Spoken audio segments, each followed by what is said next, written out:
It's almost 5:53. So happy almost evening on Monday.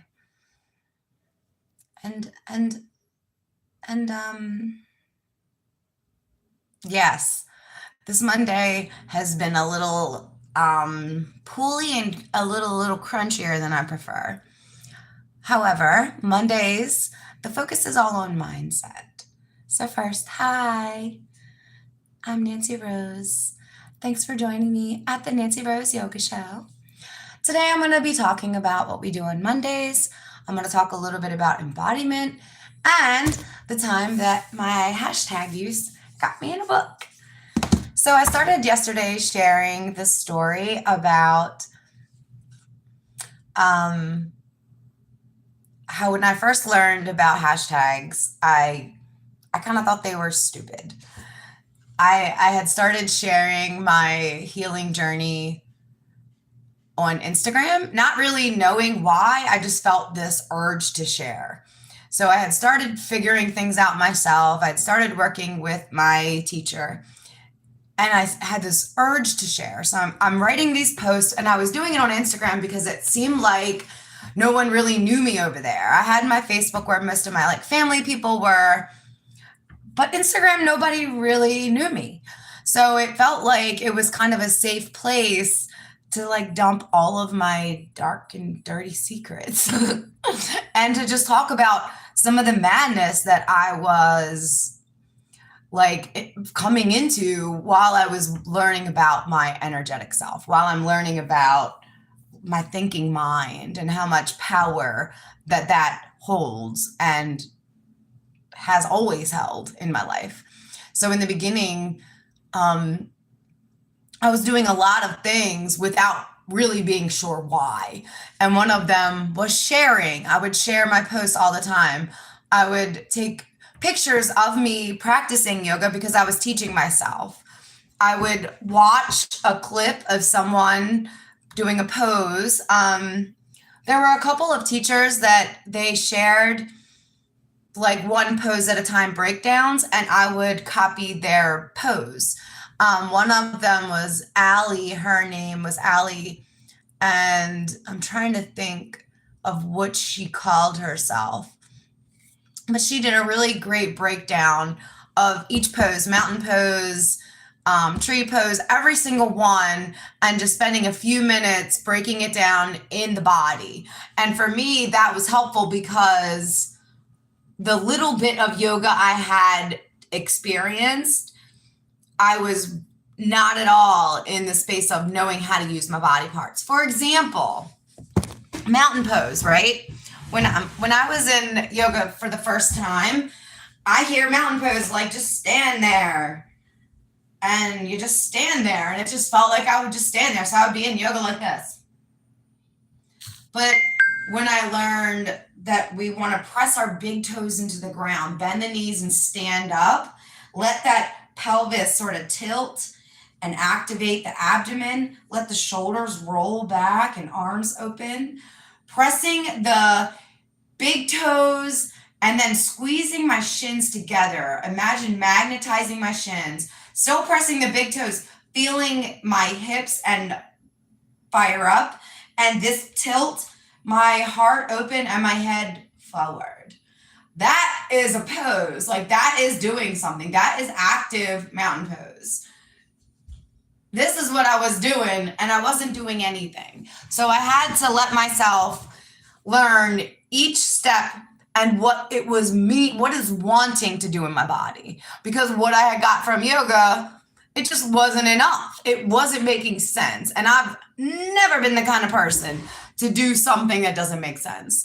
I will always be teamwork smarter, not harder. I do not believe that ever nonsense has to happen. You know what I mean? I don't believe that. Unless we're talking about alchemy and energy transmutation. No. So I would take pictures. I would video myself trying to work out, and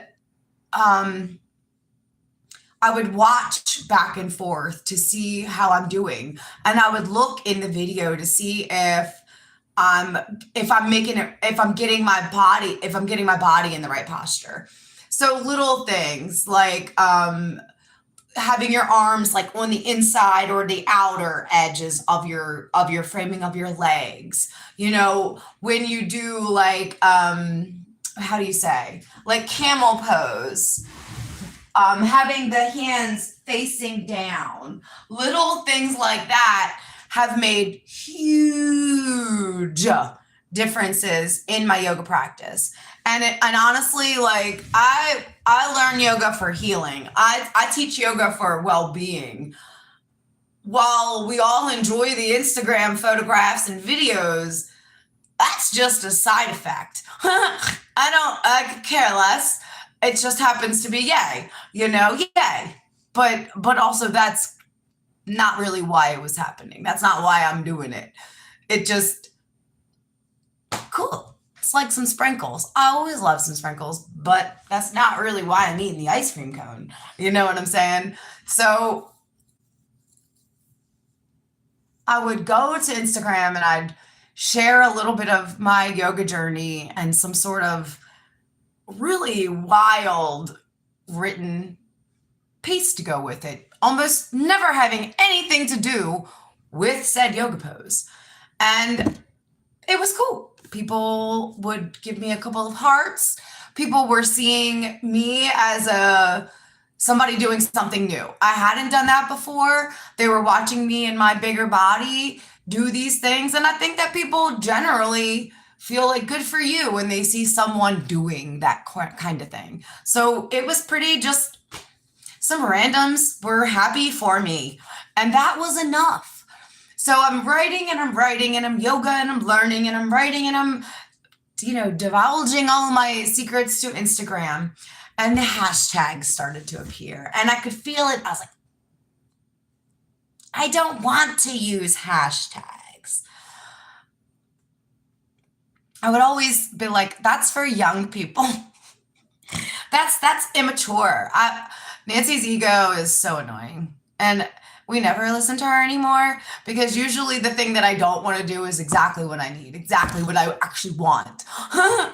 She just doesn't like change that much. And she's a little lazy. So we don't really listen to her so much. So eventually I started using hashtags. And of course, I had to overthink it. So in the beginning, I made up my own hashtag. I was sharing a couple from the yoga group, like I would share whatever yoga pose I was doing, like crow pose or tree pose, whatever it would be. And then I would put potty mouth yoga mama. That was my first, I'm pretty sure my first me hashtag. And then I started hearing yoga saved my life. And I wish I had done the research, but this hashtag has thousands of hits and uses by now. So it's really hard to look, but I'm pretty sure I was one of the first people that were using it and using it so much.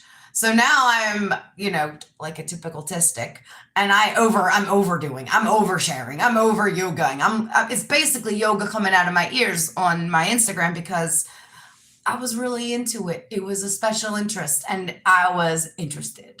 So I would write and share and write and share and write and share. And now I'm using hashtags. So I'm sort of having a good time with that. Like now I'm joining like I called them the yoga girls, but it was other women on Instagram and every day of the week there would be like a new pose. And sometimes they would have like a contest. And if you did all of the poses or they would draw a name out of a hat and you could win like free yoga socks or I won a free yoga mat once. So like little cool shit like that. I think one time I won a yoga strap, for like stretching arms and back. So it was great. And then I got a message and I think it was from a doctor person, but I can't really remember.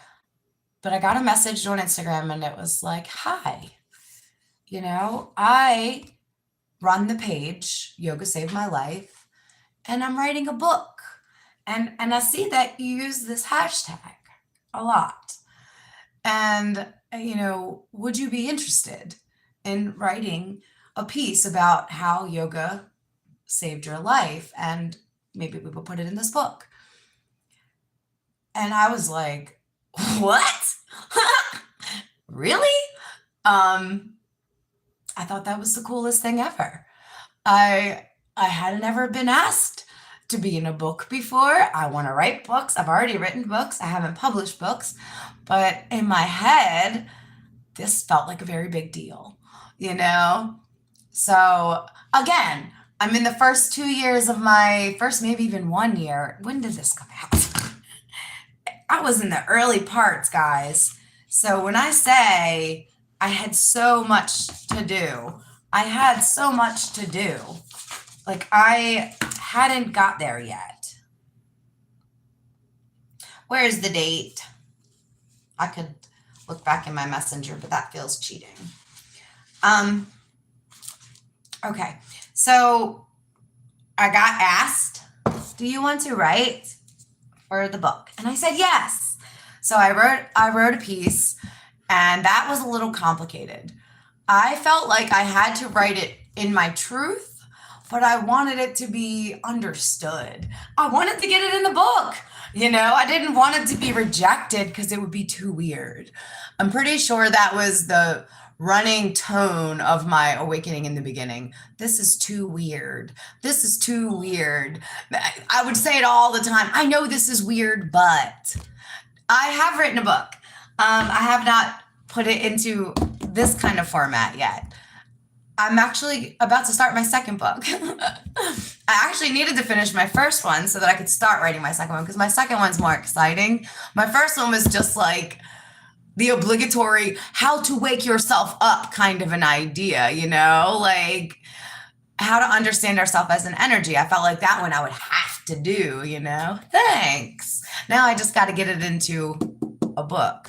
But this book, someone else wrote, and it's a whole compilation of practitioners, whether they're personal or teachers, and they just wrote stories about how yoga impacted and or saved their life.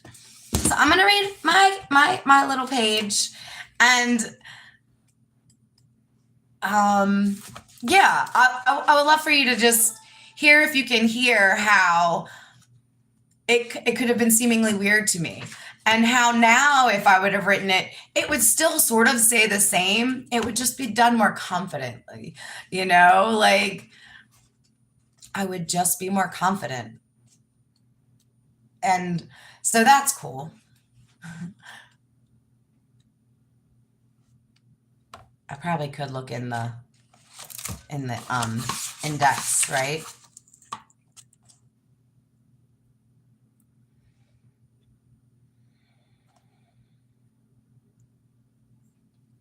For some reason, noticing that okay, this can't be. Okay. That really threw me for a loop there. Okay. Trying. I wonder if my chapter is in chapter 12 or chapter 18. Chapter 12 is titled The Only Way Out is Through. Chapter 13 is Take a Leap of Faith. Oh, chapter 18 is there anybody out there? That could have totally been me. All right, let me find my page. I thought it was like 80 or 60 something, but I can't remember. Oh my gosh. Is it not written? Is it not like numbered in here? Okay, fine. Wow. I'll find it. Sorry. I probably should have had that ready. I feel like I could have written all of these.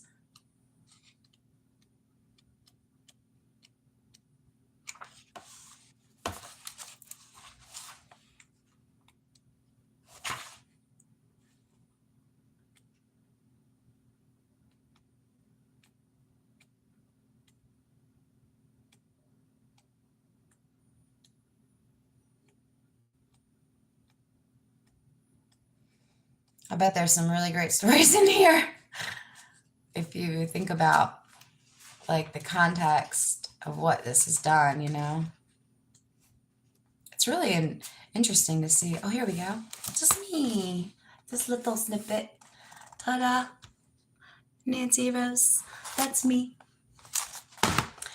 And I wrote, this is under Finding Strength.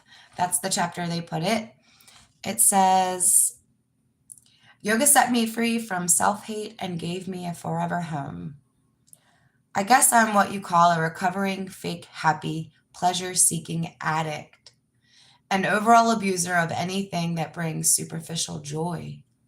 Food, sex, alcohol, drugs, addicted to validation and love from anything outside of my being. Feeling hostage to my life and my mind, like I had no control, no choice. I was either manipulative about getting what I wanted or so deeply miserable that I couldn't wait to start numbing that out with external relief. Yoga was the first glimpse into self-sustaining my own happiness. I knew it was yoga that was going to be a path to finding my peace. I was not willing to feel like that anymore. Yoga set me free from that self-hate and introduced me to self-love, connecting me to an understanding of radical self-acceptance and reaching for unconditional self-love every day.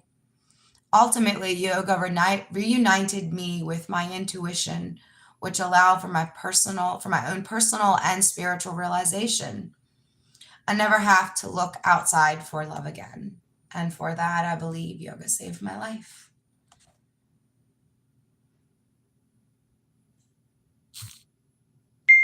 That's kind of awesome.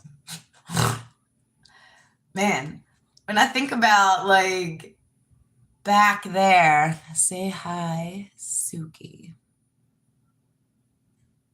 Like the vampire. Suki. Yeah. So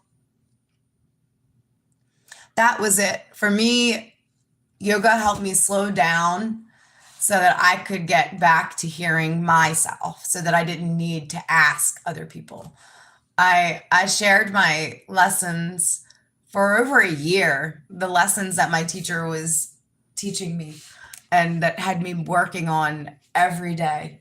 And finally, I had a revelation party. Like everybody wanted to know who the teacher was. So finally, I told them. Only one person that I know of that told me already knew that it was inside of my head. That was my teacher. She was the only one that knew that it was Rose that I had been listening to and learning from all along. But there was no way in the world a year before did I feel ready to say, there's voices in my head telling me to do this. So I'm going to go do this, guys, and see what happens. Now, fast forward, I only listen to the voices in my head from the right vibration, of course. And then I do that when I want to do that, but once upon a time, that would have been crazy. And I love the journey with hashtags in general for me. Like, I love that I resisted it so much and it turned out to be something that I really enjoy. Now I really love when I create a hashtag and other people use it and take it. Like Stop Drop Yoga, I'm pretty sure has a nice little following on Instagram too. I've tried to get Just Keep Yoga going, but it hasn't quite hit the same nerves as the Stop Drop Yoga. And then my baby. I have been trying to get this baby alive for like a couple of years now. My Love Breathe Radically. I love that one. Still just me though. So that was something that I really liked to do after I let myself explore hashtags, was start my own hashtags so that I could sort of categorize and file. That was the coolest thing. Once I realized that I could go to my hashtag on Instagram and click it, and it would pull up all of my posts that would share. Like, duh, I know that that's how it works. But in my brain, I'm like, oh, this is genius. I have a little bit of a collection of journals, a lot of journals, about 9 years worth of journals, writing every day, a lot of journals. And I also feel like the online journaling with Instagram and the hashtags has also sort of like gotten clumped into this like pleasure chest of yummy yummies that I got. So yes, at first it was not something I wanted, and it turned out to be something that I really did want. Like, for example, here's a really interesting one. Last month, my dryer blew up. Since I moved in here, my dryer's been blowing up, and I probably should have had that taken care of 100 times. I had a person come look at it once, and then circumstance. Anyway, it finally gave up a little over a month ago. And, I just keep going. I barely have time. I don't have time. I don't have time for nonsensicals. I just keep it moving. The dryer blew up. I hang shit up. I figured I would get there when I get there. Lo and behold, though, my BG&E bill came. That's my power or my gas and electricity for here. Ours is called BG&E.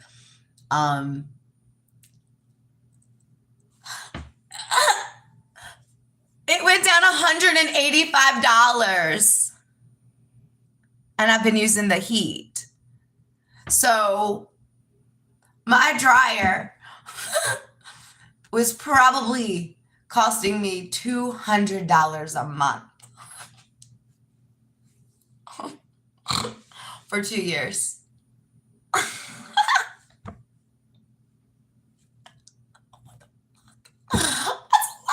a lot. So a minute ago, it felt like this is inconvenient. Now, really good to know that. Really good to know that it's definitely worth getting that fixed instead of just using it, Thank you, Jesse. It's just funny because I want to always know that, when the dryer blew up, I didn't really fret. I know this game. So I just kept it moving. But, when things get scary, there's a fly. When things get scary, I want to always just laugh and keep moving. I don't want to be knocked down. I mean, I know I do really well now comparatively to Nancy 9 years ago.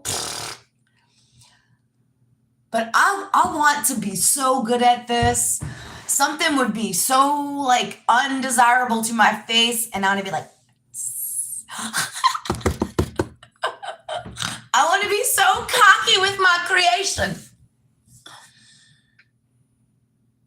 And I do believe that the more audacious, the more playful, the more deserving, the more we get, that faster return.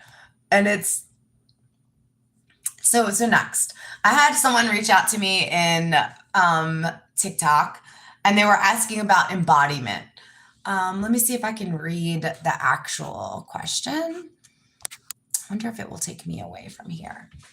I think it was just that they were new to the term or the learning of embodiment, and was wondering how I understand it. The wording was a little confusing, which kind of helped me realize that it was a newer concept to the person.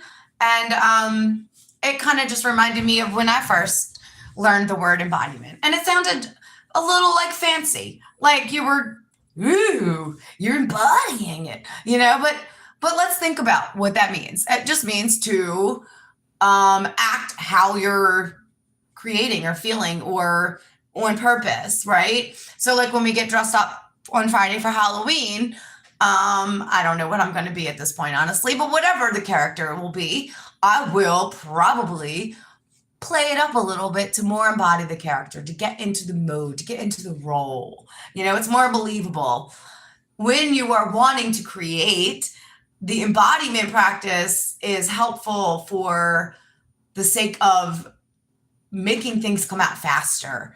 The connection of manifesting is think, feel, receive. That's it. The time that it takes to do that solely relies on you, your expectation, and your allowing. So what do you want? And what do you believe about what you want? I want it, but I can't have it. It's going to be slow. I want it and I can't wait. A little faster. So like when you wake up on a Monday, right? And you have off for Monday. Maybe you're going on vacation. When you wake up that Monday, when you have off, you might be like, yeah, Monday, you're my boo today. And you're like having the loveliest Monday of Mondays. You've embodied the feeling of vacation, even on Monday. Now, some of us probably don't love Mondays as much as me. And we even have that phrase, a case of the Mondays. If you find yourself in that energy, in that, no, Mondays suck, you probably embody that. And doing that makes things move faster because it's bringing more emotion because you're literally using your body to emote it. It's a more on purpose energy addition to your creation.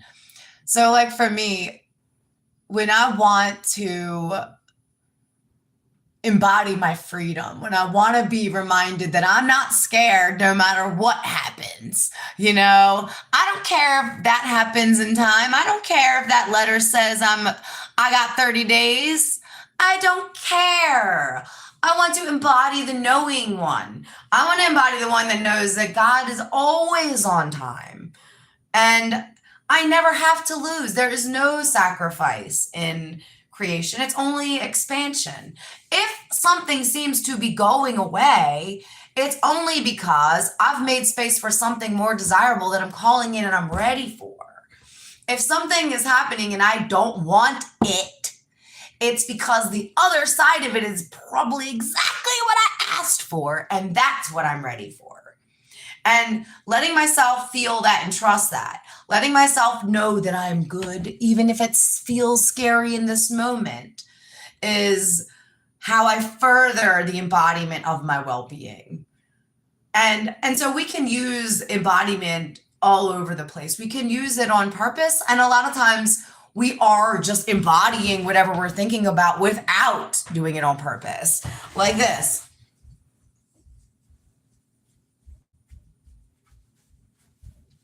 What's my mood like if I'm like this? How many of y'all walk around like this? A little slunchy? A little butt draggy? What's my mood probably like? Do you think I'm very happy right now? Do you think I'm magnetizing good things like this? Seriously. The other thing, energy is simple.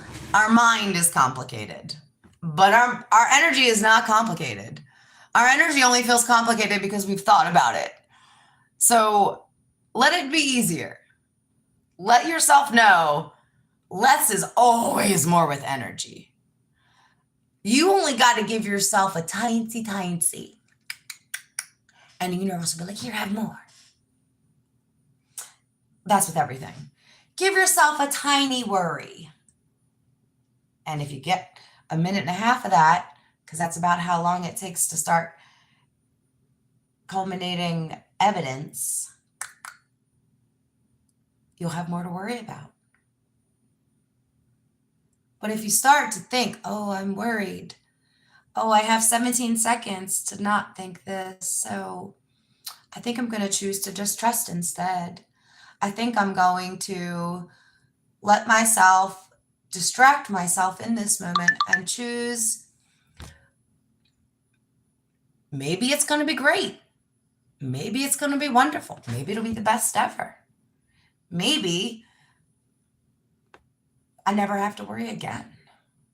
Maybe that was my last time worrying. Maybe I'm just getting that out of my system and I'm excited. Maybe I'm not worried. I'm excited. Maybe I'm just excited. Is that my Elias? Hi, hi.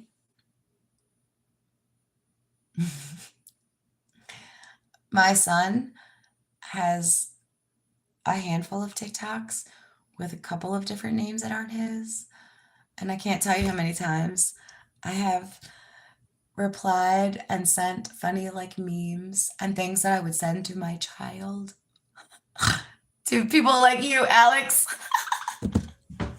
And you're probably like, what the fuck? Just so you know, I'm thinking of you like my 8-year-old Sunny baby.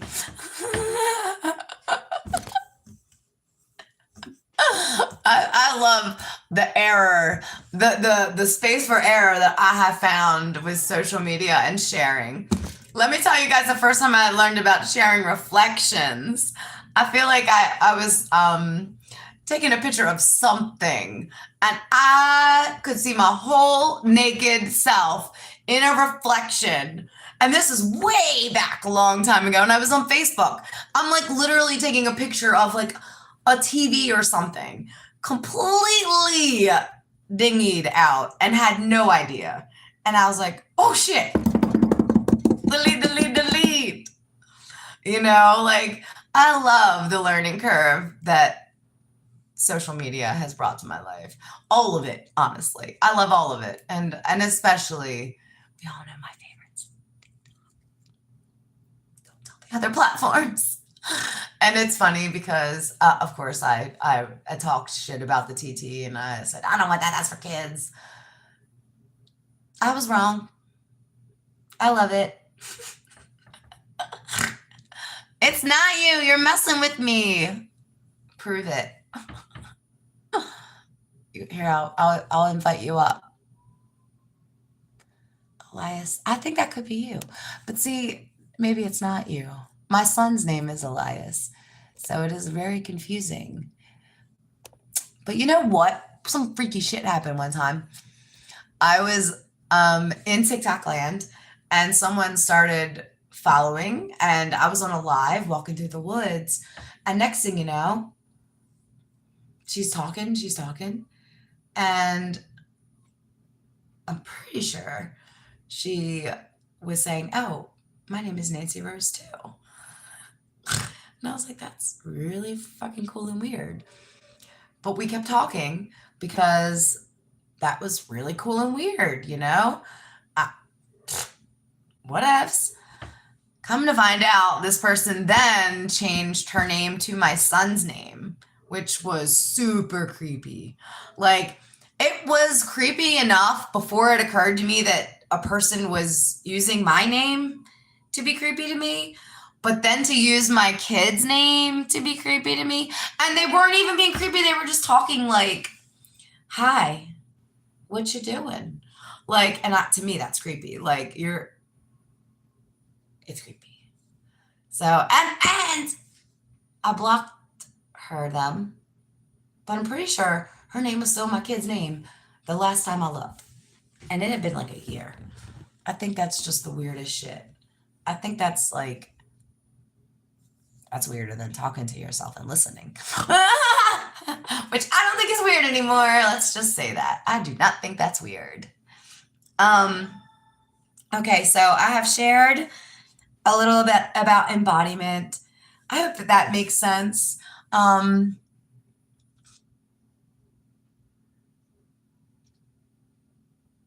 I think my favorite way of practicing embodiment now is letting myself feel into the flow state, feel into going with the flow and the ease of allowing. So when I want to embody the ease of allowing, I let myself just be very like animated because that's me authentically. I'm a very animated, loud person, you know? So when I want to like feel that, I just let myself be that. And if I'm really feeling sassy, I do it in public, which almost always throws off the people that I'm with because again, I'm loud and I'm a little animated. So you see like this little being, and all of a sudden she starts like moving all around in this body. Usually throws people off, but it's usually really funny. So those are some of my favorite ways. Like for me, when I'm in public and I'm feeling introverted and like nerves, like I used to wish my superpower could be invisibility. And there were probably some like sneaky reasons for that. But also, I just wanted to be invisible. I didn't like my body. I didn't want to be looked at. I didn't want people to say what they were thinking. I already knew what they were thinking. I didn't want to hear it. I wanted to be invisible, you know? And I believe that I almost accomplished that before my awakening. I believe that I almost invisibled me out totally by accident. And I don't recommend that. Don't do it. Turn now into yourself and love yourself. Like I'm not joking at all. At all. So anyway, if you are watching this later and you have some thoughts about embodiment and I can make more sense or come at it from a different angle, let me know. I would love to do that for you. The Yoga Saved My Life book is written by Sasha Bates. Fierce Calm, that was the name of their Instagram. I totally feel like all this would be good stuff for anybody that is into like the journey, the whole, like, once you get to the part where you're not feeling the foot on your neck anymore, and you can breathe and live, and you can trust your body, you can trust the world, it's a different life. If you, like I did, I grew up in survival mode and I didn't even know that.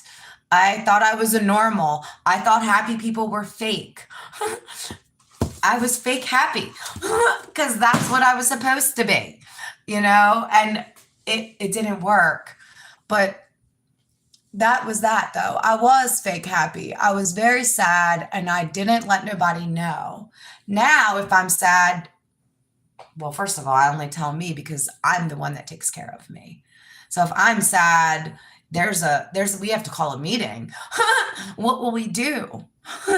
Do we just need rest and some chocolate? Or do we need some like love? Do I need some healing? Do I need some shadow work? Is there something that I've forgotten? Sure, it's lovely. God, it's so good when I'm feeling on the down. I want to cry right now a little. And somebody brings me up. I love that. I think we're here to share experience with each other. I know that. Like, I have my own hub. I am all through my soul stream. But we are collectively magnetizing this experience together. We're all adding into this soup. We're all going to wake up tomorrow and receive this. Just remember, all of this is going into tomorrow. Tomorrow's pretty much done from here, but it doesn't take that long to catch up to yourself energetically. It just takes consistency. It takes your commitment to that. And did you carve pumpkins yet? I did. My pumpkins are melting a little, but let me show you.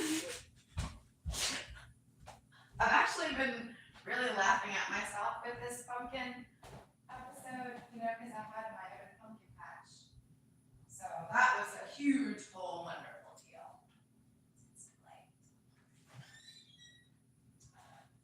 I did, had some hard, and getting melting. I even tried to put another pumpkin in there. This guy, he was a kitty. He's a kitty. He's sort of melty, but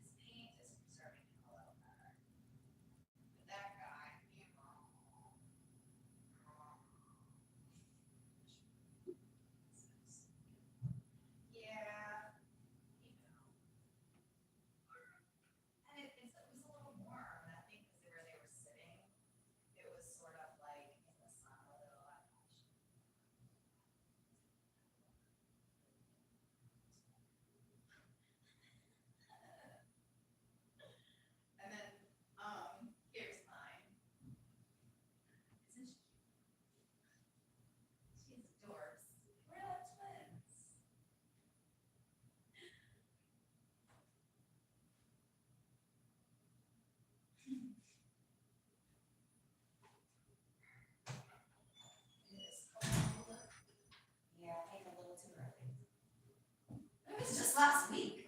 I feel like when we were kids, I mean, maybe. I feel like time was so different when I was a child.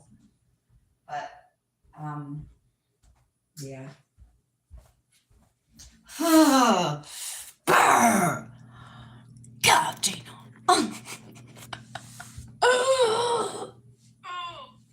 I need my cloak. I need my cloak. Okay. I'm trying to think if I forgot anything that I wanted to share today. Oh, so Mondays. Monday, before I am done day. On Mondays, the self work is always for mindset. And it's sort of like, it's a crunchy day if you think about it. Like, mind is the most complicated part. So when there are experiences that are contradicting said mind, it can feel worky. Like, and so for work, what do we do if you are wanting to create something in your mind, but yourself keeps saying, no? then it's a little helpful to sometimes look right into a mirror and talk to yourself like, I want this and I don't know why I believe I cannot have it. I don't know why I think I cannot have this. Why do I think I cannot have this? Because I haven't had it before, because I haven't had it yet, because I had been keeping myself away from it and maybe I just thought it would never come. So maybe I don't believe I can have it because it hasn't come yet. And then you start talking yourself into it. Well, it hadn't come yet, but now that I'm calling it in, I'm calling it in. I'm letting it come. I'm letting it come. I'm going to practice feeling it come. I'm going to practice knowing that it's already here. I'm going to act like it's already here. It's so when I was faking that I was happy and practicing sad, it wasn't the same as when I was working to be happy and learning to be happy. I wasn't still masking and saying, I'm happy. No, there were moments of total meltdown and self annihilation. And I had to look at all the parts and pick up some and let some go. And so I was thinking about carving a turnip because I saw that happening around and it looks really scary. And I like the way that it looks like a mummy. But I was really thinking that would be fun to do. I also wanted to play with carving them, like not all the way through, but just like that first layer carving. Also, one of the Moonies and I, a couple of years ago, after Halloween, we got some sledgehammers and had a pumpkin pulverizing party, which totally recommend.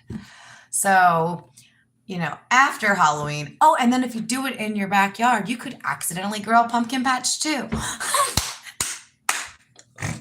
That's not really how mine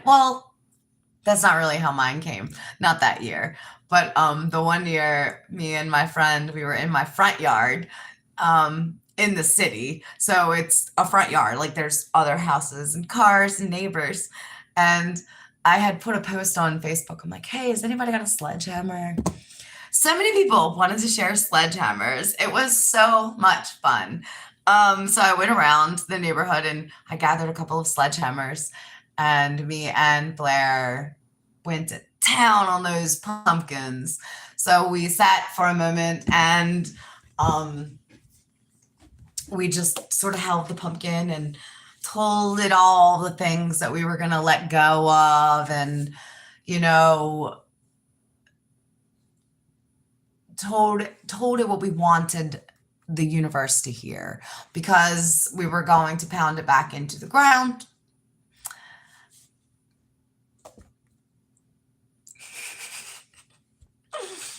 And so, yeah, it was actually really fun.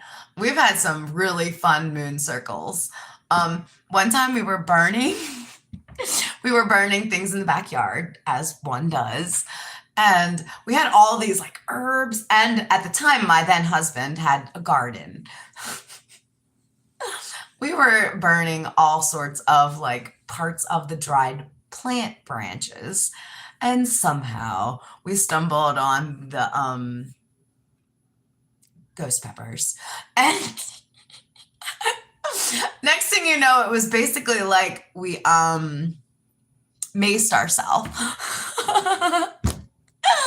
It was like our eyes were like and then one time I had a kid's swimming pool. You ever see those rings? They're like rectangle and it's like bump, bump, bump, three rings high. And it's, like a 2 feet, 3 feet deep pool. One time we did a moon bath. So we took some powdered milk, and put it in there with some flowers. Why, the next morning there was a rat swimming in the pool, just going in laps, trying to get out. So me and my kids had to help him get out because I'm not going to let him drown. So then I'm trying to chase this rat, also creeping me out. Cringy. But like, I'm trying to build these little like floating islands for the rat to jump on the edge, but it's an inflatable pool. So he's not loving that, and so finally I think we put food on the floating island and he was then lured to then jump on it and out, which we all did on Facebook. It was so funny. I had everybody watching me live like, help me get this rat. It has been some very funny moon stories and moon adventures and all of it. I love all of the growing and the healing that has come from this. I love that learning about my energy put me in a place where I was really by myself for a while. I had to sort of stop running in the same circles because I wasn't really me. I wasn't happy. What I was doing, I wasn't really enjoying. I was, but I wasn't. If I hadn't been feeling so sad, I wouldn't have been enjoying those things. And like now, I wouldn't even consider. Like earlier today, for one moment, I was thinking maybe I would drink a beer today.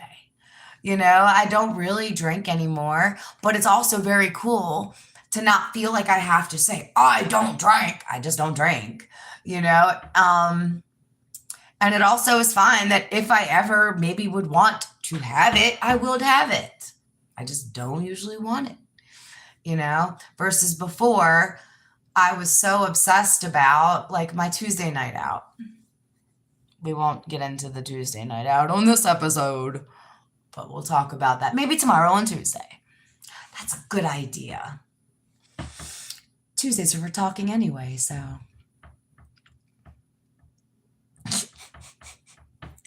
But yeah, on Tuesday, I used to run right to the bar to get myself some beverages and then the booger sugar, So, which was really what I really wanted to do. I just wouldn't do that until I was drinking. And so anyway, I obviously eventually wanted to not want to do that anymore. That was my first wave of let's just stop drinking then. And that would easily not happen. And also I was a little bit of a binge drinker. And yes, of course, the accoutrements, we're adding to that and making it worse. But, it's not cool to black out. It's not cool to not remember. It's not cool to not know how you got home. Like as many times as I have funny stories. I have funny stories as I am days old, okay? But there were plenty of times where that shit's not funny. It's not funny. It's not funny when my best friend says her shit when, we've messed up. It's not funny. We might laugh for a second, but I love you. I don't want you to almost die. I don't want you not knowing how you got home. I love me enough to not actually want to do that to me now. But before, that was not the case. Before, I couldn't wait to get myself further. Like, it felt like when I would be able to get drunk, I would just be able to like rip myself in half, you know, but I was always going to be stuck with me. So it felt like the best option for the time. And so at this point, at this space, you know, there aren't places where I don't like me. There aren't places where I'm willing to hurt myself. And if I am wanting to go have a beer, it's just because the bubbles sound really good with a bowl of Maryland crab soup and my salad. I fucking love the soup and salad. You know, but I've gone and had plenty of soups and salads in the bar. I've not had a bevy. So, ooh, who's talking bad? Oh, did you guys say stuff about the D word or the bad D? Never mind. It doesn't matter. Somebody got community filtered. Halloween Awakens. That's a fun name.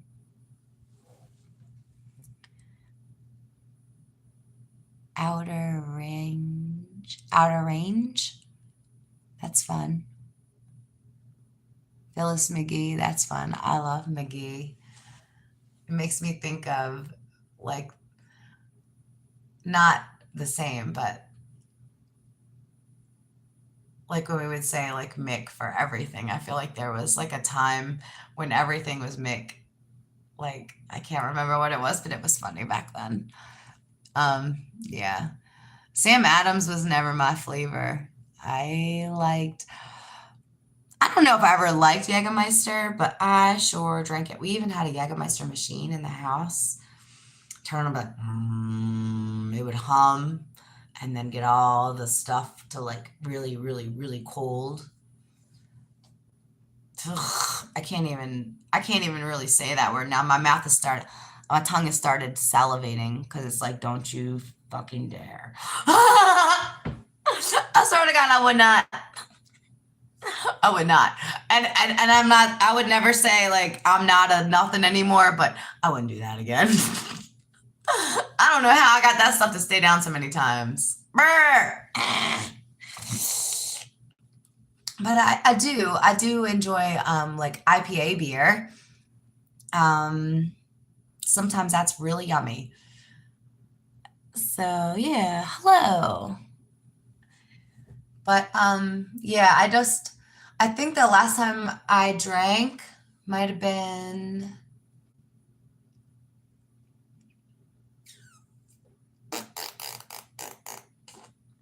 April or May. And my friend had a slushy drink. It was egg custard. It was an egg custard snowball, and it was delicious. And it didn't even give me a buzz, which I really thought was crazy because I'm a lightweight, especially now. So anytime I have like the tiniest bit, I usually feel it right in my cheeks right away, and I could barely feel it. I don't think I felt it at all, honestly. I'm really good. How are you? I'm actually great. It's Monday, and my littles go to their dads on Mondays. So by the time I get done work and cleaning up my house, I get to just relax and turn into like the laziest couch potato that I can be. That's what I'm going to be. I'm going to be the laziest couch potato of my life in like 15 mins or 10 mins.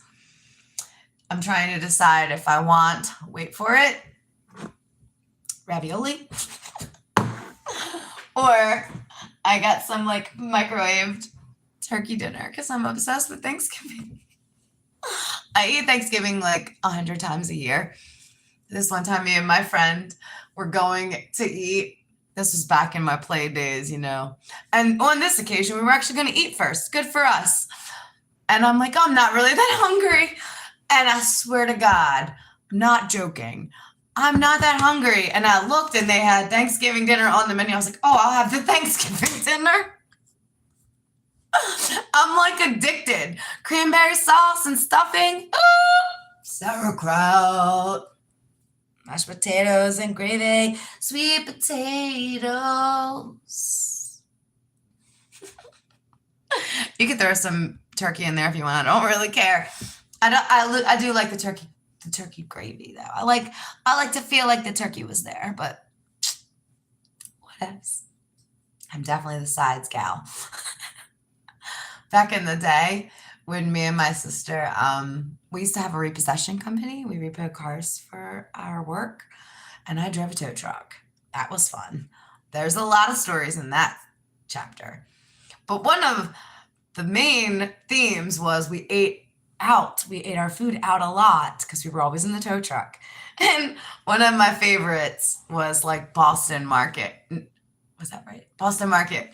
And is that right? Yeah. And that's the one where you go and get like a whole plate of just sides. When I saw that on the menu, I'm pretty sure I thought that was the first time I saw Jesus. I'm like, is that for me? Does that just say sides? It did. People just eat sides. I'm one of them people. Especially the Thanksgiving sides. All right. I'm going to go get to my couch and plant my bum deeply in it and flick through the TV and eat something yummy and lazy and relax until I go to sleep. That's what I do on Mondays, basically.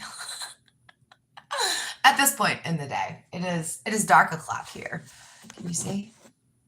It's that time here. I know it's cold earlier, so I'm definitely not going into the out now. Psych. I had considered going out, but there wasn't a good enough invitation to get cold.